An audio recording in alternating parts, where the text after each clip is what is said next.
Здравствуйте, меня зовут Владимир, я журналист Open Media Ukraine, вот мое удостоверение. Хотелось бы провести с вами беседу добровольную. Можете задавать свои вопросы. Даете ли вы право на запись и публикацию этой беседы? Да. Даете. Тогда представьтесь, пожалуйста. Да, на те вопросы, на которые не хотите отвечать, можете не отвечать, ваше право. На те вопросы, которые можете отвечать, отвечайте. Полностью представьтесь. Я сержант там, как? Да, полностью звание, должность, что. Я Магомед Керимов Рафик Рамисович, сержант контактной службы. Волгоград, Максим Горького находится наша бригада, место дислокации. Полка 33-го полка ВЧ 82-717. Командир отделения первого батальона 2-й роты 3-го взвода 2-го отделения. Где проживали вы? Я в Волгоградской области, Суровикинский район, хутор Лобакин. А откуда родом вообще? Родом сам с Дагестана, Дербентского района. В Дагестане как долго вы прожили? В Дагестане я, может, года 4. Я еще в школе там. Еще в школе учились? Да, маленький был еще. 4 лет. Помните классного руководителя, как в школе звали? В Дагестане? Да. На красном руководителе, да, помню. Мафрижат, учительница Мафрижат. Хорошо. Как вы попали в Украину? Расскажите историю свою кратко. Украину расскажу, как есть. Нас начали проверять на плацу, все досконально всех. Экипировка, не экипировка, мы едем на крупномасштабное учение, Да. на полигон Апук. Да. 29 числа января, 29-го, мы выехали на эшелоне, приехали в этот,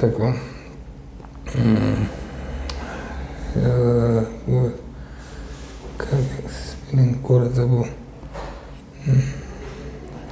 Допустим, вы не помните дальше.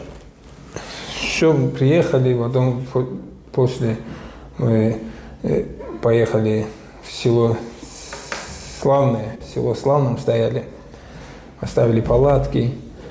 После Славного мы поехали на Апук, на полигон. После мы там пробыли день, сложили сразу, на следующий день сложили все по команде, быстрее, палатку, и уехали ближе к Армянску, поселок не помню какой, и там наша была дислокация. Больше интересует уже с того момента, как вы уже в Украину заезжали. С того момента 24 числа, 24 ночью, резко дали команду, все, грузимся. Часа 2 было ночи, да. Всех сразу с этого загрузились в машины БМП-3. И с Армянска, как начали выезжать, мы ближе к городу Армянску, ближе стали колоннами. И был залп. Вот тогда сильный залп был, начали. Был залп где-то 4-5 часу утра. Мы еще стояли там возле Армянска. После залпа еще темно было. Залп был со стороны Армянска. Со стороны Армянска в Украину? Украина, да. Да. И после этого залпа все, колонны тронулись прям на хорошей скорости. Там. И мы когда спросили командира взвода, зачем, может, не нужно, не надо. Мы проедем 3 села. После, как мы села не будем заезжать, проезжаем 3 села, и после этих сел мы возвращаемся обратно, потому что у нас и гражданка была, все с собой было, то, что уезжаем обратно, все. Мы проехали 3 села, села не заезжали вообще, сбоку проезжали села, проехали и встали в колонну возле лесополосы. Наверное, где-то час простояли, потом смотрим, еще колонны едут, еще 2 роты. Да, 2 роты еще подъехало, 4 танка было. И мы тронулись дальше. уже мы поняли то, что никакого возврата не будет. Тронулись по полям, ехали, долго мы ехали. И потом в Сосновом Бору, сосны были одни, мы заехали в Сосновый Бор, и там переночевали до 26 числа. 25 были там, и 26, 24 переночевали. И следующий день, тоже днем там были. Ночью к утру мы 26 выехали оттуда. Да, 26. Мы доехали до Херсона, уже там стреляли. До Херсона мы там в лесном, на трассе, на дороге были. Там, наверное, мы простояли часа 2-3. Потом дали команду, мы вышли с машин. Кто там совпай кушал, который достался, там нашел в машине. Кто-то воду искал. И все, мы резко дали команду, тронулись. Мы сидели в бабочках, командир взвода сверху был. И на такой скорости ехали, то, что все вот это асфальт в глаза. Я даже командиру, мы кричали, чуть тихо, куда вы едете, вообще, куда торопитесь, куда. И вот мы мост Херсона проехали. Ехали мы долго. И не доезжая до Николаева, все, нас разбили с двух сторон. Это какое число было? Это 26 числа. Прям. Сколько колонну разбили, сколько машин? Одна колонна была, танк был спереди, и каждый 8 КАМАЗы были, 3-4 КАМАЗа было, БМП, штук 9, наверное. Еще ехали, просто опаздывали они. КАМАЗы были. Спереди, как я помню, столько, и сзади еще они догоняли, и некоторых не видно было, и просто ехали, остановились, и резко пошел бой. Танк заметил первый, походил, да, и начался бой. Начали разворачиваться там по команде, кто где, как командует. Все, испугались все.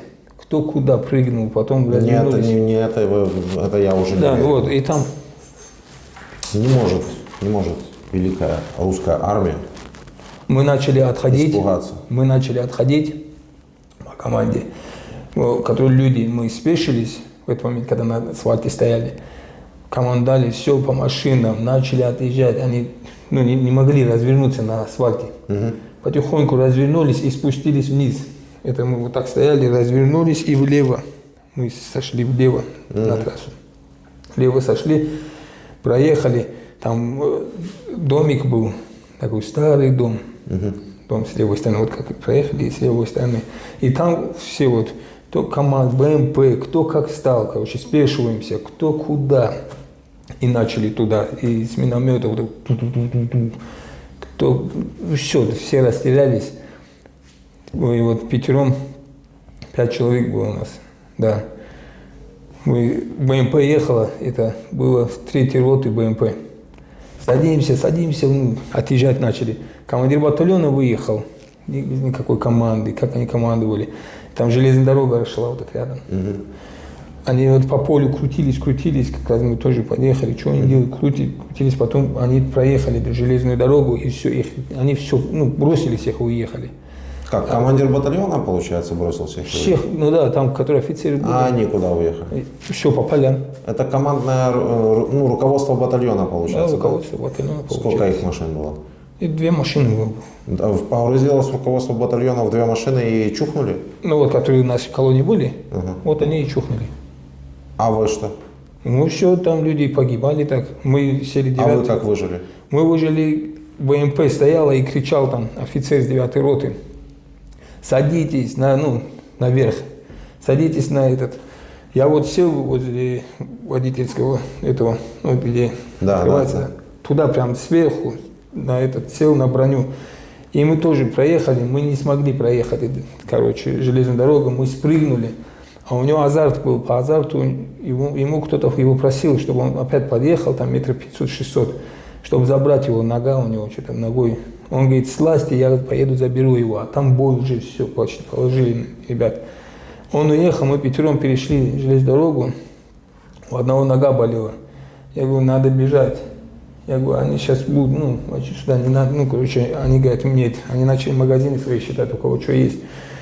И мы вдвоем, я его даже не знаю, этого пацана с 9-й роты, ну, с 3-й роты, раньше 9-й роты был молодой, он побежал со мной. Мы по лесополосе, по полям. И в один момент он говорит, все, я не побегу. И я вот пробежал еще одно поле, слышу уже, которые те 4, это по-любому там стрельба была, их положили. Спустя минут... Со стрелкового оружия? Да. За ними гнались, получается? Ну, их нашли, получается. Просто нашли и все. Так, а вас как нашли? Я пробежал, очень много пробежал. Я скинул себя все. Я в лесополосе, колючий, кустарник был колючий. Я прям под кустарник лег и до утра остался там. Утром под лай собаки, где собаки лаяли, я вышел в село. Из села я спросил, кто-нибудь есть, ну, ближе к трассе. Остановил машину. Вы с оружием шли? Да, оружие было со мной. Я остановил, я спросил, я говорю, где-нибудь есть кто стоит где-нибудь здесь вообще, ну, с этих войск или еще что-нибудь. Да. Он меня отвез, я вышел, и там КамАЗ стоял, БМП разутая, и снизу дороги танк. И дальше уже военные. Украинские? Стояли. Да, стояли. А кто вас отвез? Кто-то из местных отвез к украинским военным? На трассу, да. Я сам попросил, чтобы... И прям с автоматом сели в машину и поехали? Я вот сел в машину и поехал. Поехал, вышел, я спасибо сказал, все. И подошел, там женщина была, и женщины, и мужики, и все, бросай оружие. Я говорю, вот, мужики, держите, отдал сразу. Схватили меня и приехали с СБУ, отвезли меня из СБУ сразу. Понятно. Ну, в принципе, там по фоткам вашим, да, давно уже были фотографии, все это. Как бы история-то, в общем-то, подтверждается. Ну, давайте теперь по общим каким-то вопросам, да. Что вы вообще забыли в Украине-то? Вот на самом деле, вот отвечу как есть. Если вот знали бы то, что вот так будет, на самом деле, может, кто что приехал, вы сделали, если бы знали? я бы остался бы в части, потому что у меня 2 маленьких детей. Может, у меня получилось бы остаться, жена в положении. Еще сейчас положение, плюс 2 детей уже да. есть? 2 маленьких, одному 3, а сейчас второму 2 будет. Ну, вы говорите, что вы не сможете с женой разговаривать по записи, потому что я вижу, что у вас эмоции, да. Хорошо. Не будем пока звонить, значит, может, там... Хорошо. Что можете передать там, жене, другим своим там, друзьям, родственникам в Россию, в Дагестан, кого знаете? Что вы об этом, обо всем думаете? Что вы можете им передать?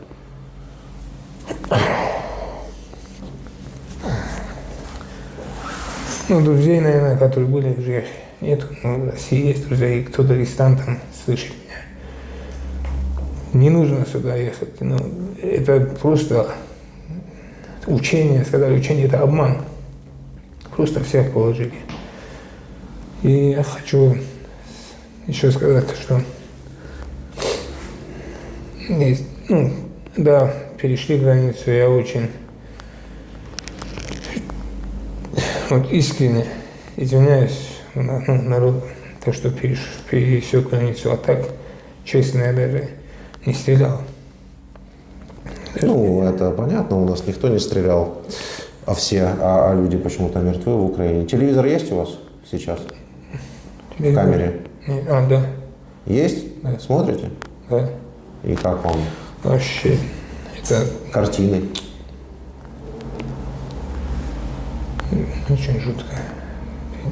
Ну, все говорят, все не стреляли, а откуда тогда берутся все эти погибшие люди? Ну, Мирные, я имею в виду. стреляют. Я за себя же говорю, правильно? Чем от фашистов отличаются сейчас россияне? Сейчас, как поступили, ничем. Утром рано напасть и так делать. А вы понимаете, что они хотели за счет вас, вот за счет, ну, давайте я скажу, если я неправильно говорю, вы меня поправьте. За счет кучи вот этого металлолома, за счет вот этого вот живого мяса, они хотели нахрапом, грубо говоря, взять, бросив вас в эту всю мясорубку, и хотели быстро блицкригом, так называемым, взять Украину, в частности Киев. Как мясо кинули нас. Ну, вы понимаете, что вас использовали для этого? Ну, правда, ничего не получилось все равно, но хотели вот так. Им было все равно плевать на вас. Так и получилось, так и есть. А вы думаете, что-то изменилось сейчас, вот со временем? Вот сейчас уже все знают, да? И вот сейчас других людей отправляют сейчас сюда, в Украину. Вы думаете, что-то изменилось? Изменили отношение российское командование к бойцам? То же самое. Отправляют, кидают. Я как бы думаю так.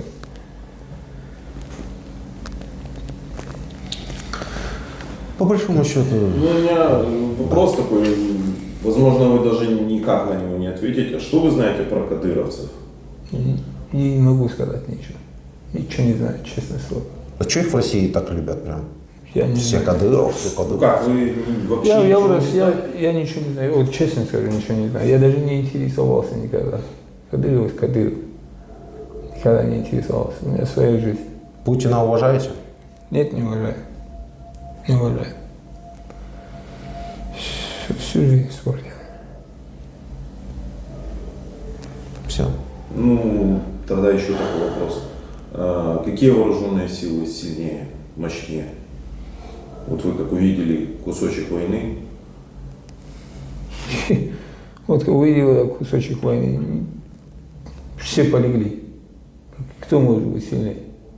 Я видел, вот когда с Херсон проезжали, стояли там, ВДВшники были, тоже мертвые ребята, КамАЗы. Не, Война ну, это не- и тут имеется в виду, вот вы раньше думали, что российская армия сильнее, чем то, что вы увидели? Ну, я думал, да, ну, хвалили российскую армию, думал, сильная армия. Вот и Но изменили мнение о этой очень армии? изменилось. Очень. Я все, сильное изменение вообще, ну, в душе просто испортила эта армия всю жизнь всем. Вы же там служили, Да. вы же не первый день там Да, служили, да, правильно? да. Ну, Вот только вот я вот понял сейчас. Ну, ну после а этого. украинский народ, украинцы, с которым вам удалось пересечься, как у вас ощущения? Что бы мы должны были бы с вами сделать, вот, если бы вот, мы были такими, как про нас говорят у вас там по телевизору? Меня бы не было, на самом деле. Меня бы и других не было бы. Очень хорошо встретили. Я ожидал другое, то, что на самом деле или сильно покалечат, или убьют, или еще что-нибудь делать. Встретили, как будто ничего не бывало. Накормили, сигареты дали, трогать не дали. у вас телевизор есть. Вы Да. видели, что у нас сделали под Киевом? С детьми, с женщинами? с- Буча, Ирпень. Вот Бучу, вот видео. Прокомментируйте вашу армию. Да, вот на самом деле стреляют, завязывают, да, вот завязывают, стреляют. Мне это подло. Насилуют. Человек, насилует человек, это уже не человек. Мародерят. Это Полный беспредел. человек такой не должен сделать. Вообще, если человек, Вы верующий человек? да, Вы мусульманин? да, Как по мусульманам, по вашим правилам это, что это? это не человечество. Ему предстоит очень жесткие мучения. Очень жесткий, притом такой священный месяц такое творить. Они все будут наказаны. Все очень сильно наказаны будут.